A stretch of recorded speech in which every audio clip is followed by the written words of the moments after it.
Welcome to the Mattamy National Cycling Center, where 3 months later it will take the name of the Cisco Milton Panam Parapan Velodrome after the handover on May 15th for the Parapan Games held in Toronto this summer. The $56 million velodrome is one of its kind not only in Milton but also in Canada. It was funded by the town of Milton, the provincial and federal government, along with a $14 million donation from the private sector, $2 million of which is contributed by the Mattamy National Cycling Center.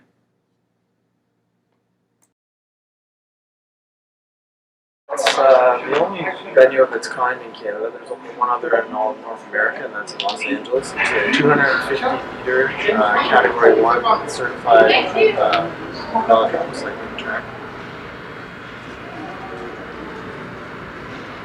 What makes it unique is that it's obviously indoor. It has a Siberian spruce wood track. The reason being it's from Siberia is it's a very short growing season in the winter, so it makes for a very hard wood, which is what is required for all these bikes to be riding on.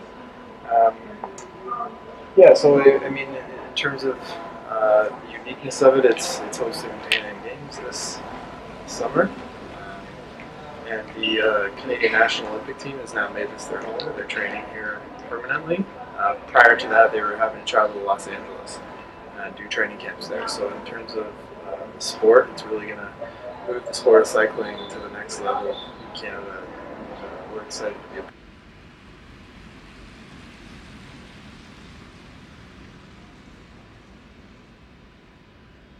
We're complete. We have full occupancy. We've already hosted a number of large cycling events. We hosted an international event back in January. I mean, there's some final finishing touches being put on the building, I'll say, but in terms of being open in all spaces and all functional areas, absolutely we're open to the public. You can see people right now walking and jogging on the running track. Fitness center is full right now, and the cycling track, the cyclists ready to go. We're all major areas that the public would be able to use and visit are certainly. As you can see here, a cyclist is circling around the track right now, doing what they call an aerodynamic testing. This is a test that would determine what kind of fabric of the athlete's clothing will have the least friction against the wind when they compete. On May 15th, the town of Milton, which is us, will turn over the facility to Toronto 2015, the organizing committee, which they'll come in and do what they call overlays. So they'll make the look and feel of the place, with all their Pan Am Toronto 2015 imaging and colors and those sorts of things. They'll erect tents and all those sorts of structures they need to deliver the games. When they're going to be 2,500 people in here, they're going to be bringing in temporary seats. Right now there's 1,500 seats. They'll be bringing in an additional 1,000.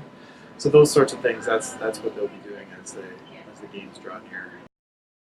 During the games, the Toronto 2015 is responsible for that.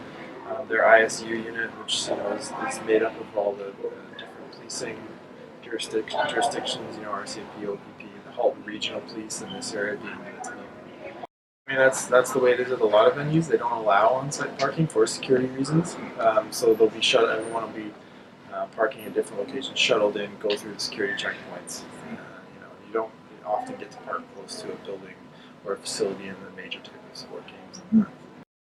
Yeah, it's a fully accessible facility. We're hosting the Parapan Games, and therefore need to meet some stringent requirements of that organization.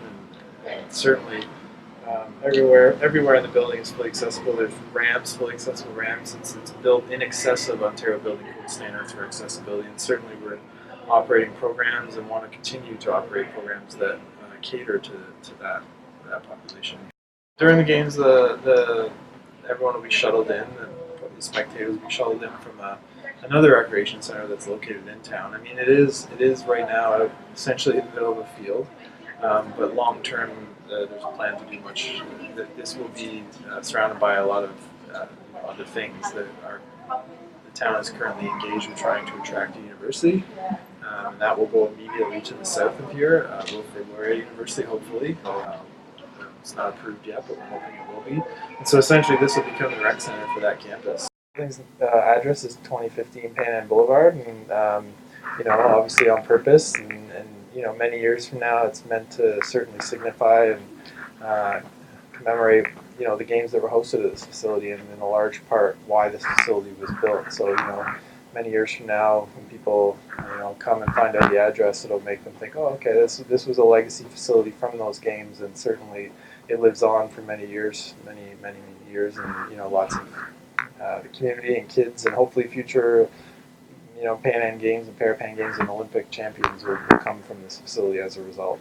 The Cisco Milton Panam Parapan Velodrome will host the events of track cycling and individual time trial cycling competitions of the Toronto 2015 Pan Am Parapan Games. Apart from the 250-meter track, there will be additional facilities such as basketball courts, volleyball courts, a fitness center, a jogging track, as well as restaurants and bike repair shops. It will also be the office of the Ontario Cycling Association. Kelsey Chang, Toronto Observer TV News.